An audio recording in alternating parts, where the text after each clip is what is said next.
Hi everybody, it's Honest John. Yeah, beard's gone. I do that about once a year and put moisturizer on the skin underneath, otherwise it starts to itch. So it'll be a few days and then I'll start growing it back. But that's not what this video is about. What this is about is the question, why does God want the stuff he wants? It's a question that deeply religious people never ask. When you think about it, God seems to want some pretty weird shit. But there is a tradition of not asking about it. Adam and Eve, when God told them not to eat the apple, they didn't go, well, why'd you put it there? Abraham, when God told him to kill his son, he didn't go, God, why do you want me to do a terrible thing like that? He just dragged his son up the mountain, built an altar, was all ready to do the deed, and then God went, hold on, changed my mind. And so even today, we follow that tradition. Nobody asks why.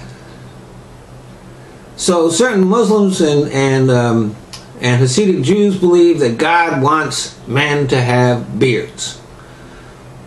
Now, I like my beard and I'm going to grow it back, but not because God wants me to. I don't understand what God's hang-up with facial hair is.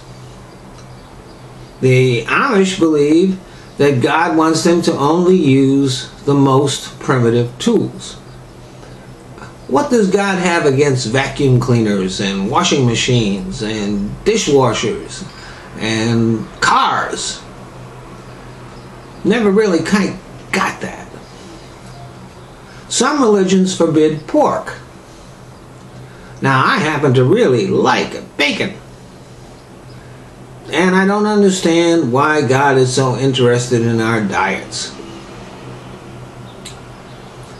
And of course, a lot of people believe God wants you to cut that little piece of skin off the tip of your dick. Now, I don't know why God is particularly interested in that. I mean, wasn't God the one that put it there? Is this God's way of saying, whoops, I fucked up? And of course, just about all the religions believe that God is very interested in our sexual habits.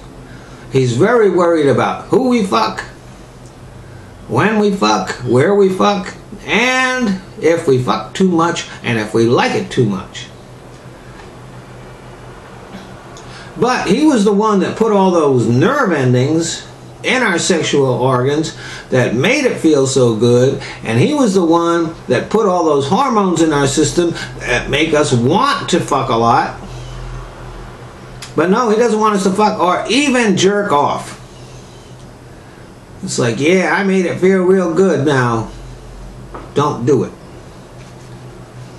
And of course, most religions believe that God wants us to spend a certain amount of time, whether it's one day a week or every day for a couple of times a day or 5 times a day or whatever, telling him what a great guy he is.